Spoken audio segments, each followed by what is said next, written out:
ಹೇಗೆ ಸಮಿತಾಟೆಗೆ ಸ್ವಾಗತ. ಇವತ್ತು ICC ಚಾಂಪಿಯನ್ ಟ್ರೋಫಿನ ನಮ್ಮ ಭಾರತ ಮಡಿಲಿಗೆ ಬಂದಿದೆ ಅಂತಾನೆ ಹೇಳ್ಬಹುದು. ಸಖತ್ತಾಗಿತ್ತು ಅಂತಾನೆ ಹೇಳ್ಬಹುದು ಫೈಟ್. ಒಂದು ನ್ಯೂಜಿಲೆಂಡ್ ಜೊತೆಗೆ ಏನಿತ್ತು ಅದು ಅಂತೂ ಸಖತ್ತಾಗಿ ಫೈಟ್ ಕೊಟ್ರು ನಮ್ಮ ಇಂಡಿಯನ್ಸ್. ಹಾಗೆ ಒಂದಿಬ್ರು ಲೆಜೆಂಡ್ ಇದಾರಲ್ವಾ, ಯಾರು ವಿರಾಟ್ ಕೊಹ್ಲಿ ಮತ್ತೆ ರೋಹಿತ್ ಶರ್ಮಾ. ಬಟ್ ವಿರಾಟ್ ಕೊಹ್ಲಿ ಇವತ್ತು ಆಡ್ಲಿಲ್ಲ, ಪರವಾಗಿಲ್ಲ ನಮ್ಗೆ. ಆದ್ರೂ ಕೂಡ ಕಪ್ ಅಂತೂ ಗೆದ್ದಿಲ್ಲ. ಆ ಖುಷಿಯಲ್ಲಿ ಸಿಕ್ಕಾಪಟ್ಟೆ ಖುಷಿ ಆಗ್ತಿದೆ. ಇದು 4ನೇ ಬಾರಿ ಒಂದು ರೋಹಿತ್ ಶರ್ಮಾ ಅವರ ಒಂದು ಇದರಲ್ಲಿ ಗೆಲ್ಲುವಂತದ್ದು. ಸಿಕ್ಕಾಪಟ್ಟೆ ಖುಷಿ ಆಯ್ತು ಗುರು. ರೋಹಿತ್ ಶರ್ಮಾ ಹಿಟ್ ಮ್ಯಾನ್ ಅಂತ ಆಗ್ಬಿಟ್ಟು ಸ್ಟಾರ್ಟಿಂಗ್ ಅಲ್ಲಿ ಆಡಿದ್ರು, ಹೊಡೆದ್ರು ನ್ಯೂಜಿಲೆಂಡ್ ಅವರು. ಅವಾಗೆ ಅನ್ಕೊಂಡ್ಬಿಟ್ರೆ ಅನ್ಸುತ್ತೆ ಇವತ್ತು ನಮ್ ಕೈಗೆ ಕಪ್ ಬರಲ್ಲ ಅಂತ. ಅದಾದ್ಮೇಲೆ ನಮ್ಮ ಅದಾದ್ಮೇಲೆ KL ರಾಹುಲ್ ಲಾಸ್ಟ್ ಅಲ್ಲಿ ಬಂದ್ಬಿಟ್ಟು ಹೇಗೆ ಆಡಿದ್ರು ಅಂದ್ರೆ ಸಖತ್ತಾಗಿ ಆಡಿದ್ರು. KL ರಾಹುಲ್, ಪಾಂಡ್ಯನು ಕೂಡ ಆಡಿದ್ರು. ಪ್ರತಿಯೊಬ್ರು ಇವತ್ತು ಕಾಂಟ್ರಿಬ್ಯೂಷನ್ ಮಾಡಿದ್ರ ಅಂತಾನೆ ಹೇಳ್ಬೋದು ನಮ್ಮ ಇಂಡಿಯಾ ಟೀಮ್ಗೋಸ್ಕರ.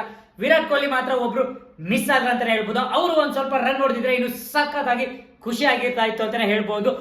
ಆದ್ರೂ ಕೂಡ ನಮ್ಮ ಈ ಸರಿ ಪಾಕಿಸ್ತಾನ ಅವರು ಏನೋ ಒಂದು ICC ಒಂದು ಚಾಂಪಿಯನ್ ಟ್ರೋಫಿನ ಮಾಡ್ಬೇಕು ಅನ್ಕೊಂಡು ಮಾಡಿದ್ರು. ಅದನ್ನ ನಮ್ಮ ಭಾರತ ಗೆದ್ಕೊಂಡಿದೆ. ಇದಕ್ಕಿಂತ ಖುಷಿ ಇನ್ನೇನಿದೆ ಹೇಳಿ.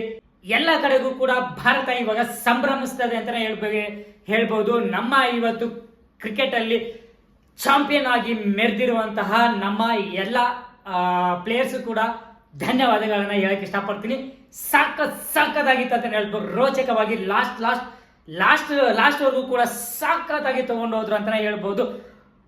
ಒನ್ ಸೈಡ್ ಮ್ಯಾಚ್ ಅಂತ ಹೇಳ್ತಾ ಇದ್ವಿ ಸ್ಟಾರ್ಟಿಂಗು ರೋಹಿತ್ ಶರ್ಮಾ ಇರ್ಬೇಕಾದ್ರೆ. ಬಟ್ ಹೋಗ್ತಾ ಹೇಗೆ ಫೈಟ್ ಕೊಡ್ತಾ ಇದ್ರು ಅಂತಂದ್ರೆ ಆ ಒಂದೊಂದು ಬಾಲ್ಗೂ ಕೂಡ ಓ ದೇವ್ರೆ ಏನಪ್ಪ ಏನಾಗುತ್ತೆ ಅಂತ ಅನ್ಕೊಂಡೆ ಕೂತ್ಕೋಬೇಕಾಗಿತ್ತು. ಆ ತರ ಒಂದು ಕ್ರೇಜ್ ಇತ್ತಂತಾನೆ ಹೇಳ್ಬಹುದು. ಒಟ್ಟಿನಲ್ಲಿ ಏನೇ ಆಗ್ಲಿ ನಮ್ಮ ಇಂಡಿಯಾ ಇವತ್ತು ಕಪ್ ಅನ್ನ ಗೆದ್ದಿದೆ. ನೀವೇನ್ ಹೇಳ್ತೀರಾ ಕಮೆಂಟ್ ಮಾಡಿ. ಓಕೆ, ಮುಂದಿನ ವಿಡಿಯೋ ಸಿಗ್ತೀನಿ. ಎಲ್ಲರಿಗೂ thank you so much. By.